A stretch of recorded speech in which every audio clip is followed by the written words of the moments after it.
The U.S. seeing weak jobs growth in September. Non-farm payrolls coming in at just 194,000 for the month compared to expectations for 500,000.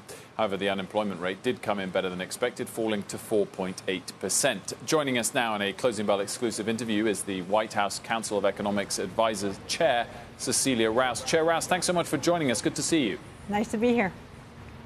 So is this number a little bit disappointing in your eyes?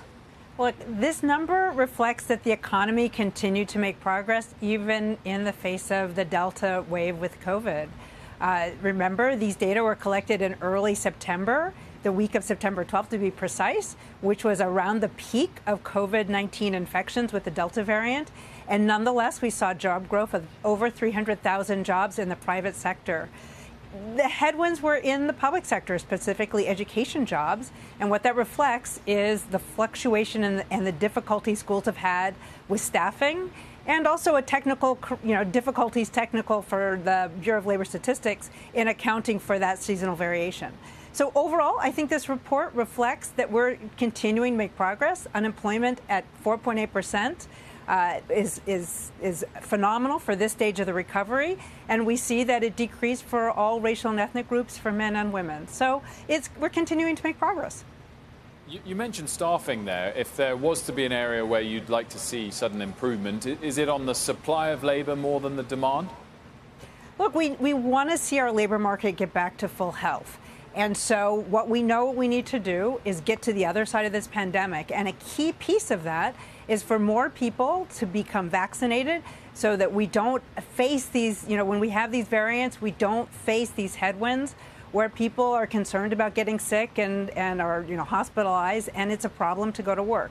So there's no question we want to see people get back to work. We want to see firms reopening fully. And really, that's going to hinge on getting more vaccinations into the arms of adults and looking forward to children getting vaccinated as well, because for many caretakers, going back to work and then coming home and potentially spreading that to their children is still a concern. So when we get to... Yeah, go ahead. No, finish the thought. My apologies. Our recovery is going to hinge on our vaccination effort and getting to the other side of the pandemic. But, we continue to make steady progress, in my opinion. I was going to ask if you're getting increasingly concerned about the persistence of supply chain issues and whether you feel that maybe is a lasting structural problem and not just temporary, cyclical, post-pandemic related. So, look, I'm sorry, I missed your question. I was asking about supply chain issues and if you're getting increasingly concerned about their persistence, whether they're structural perhaps and not cyclical as originally hoped. So the supply chain issues are also tied to the pandemic. And so we know that part of it is that there was a surge in demand for goods. And so part of the goods are shipped. And so it was hinging on a global supply chain of shipping.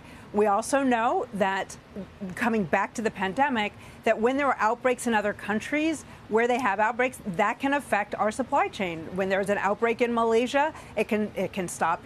Ports have been shut down, warehouses have been shut down, and that affects our supply chain. But the administration has been focused on this. The president has stood up a task force. We have brought in a czar to helping to clear the congestion at our ports. I just came from a meeting convened by the National Economic Council that was whole of government, included many cabinet secretaries, as we try to address these issues just as robustly as possible. But really, it's going to hinge on getting to the other side of this pandemic. Clearly a positive deal on the debt limit earlier this week. To what extent are you concerned, though, that it's just temporary and we're going to revisit all of the last couple of weeks of issues, leading into the 3rd of December? Yesterday's vote by the Senate reflects, the government coming together, Republicans and Democrats coming together and doing what Congress needs to do to preserve the full faith and credit of the U.S. government. And so that was a very important step. Obviously, we will need to revisit this in December, but we're optimistic that Congress will understand its responsibility and will, do the right thing, because it is critically important for our economy. Some positive news, Chair Rouse, on the global minimum corporate tax rate this week and today specifically. Hungary, Estonia, Ireland now seemingly on board. How pleased are you and the President about that? And what's the timeline from here to get it fully ratified and established? Yeah, so this was great news. We know that how important it is for nearly 140 countries to come together and to agree on this framework for a global minimum tax. It really helps stop the race to the bottom in terms of corporate taxes, allows governments to raise the revenue that they need to fund the important investments that they need to be doing. We look forward to continuing these negotiations and to working to get them ratified across all the countries.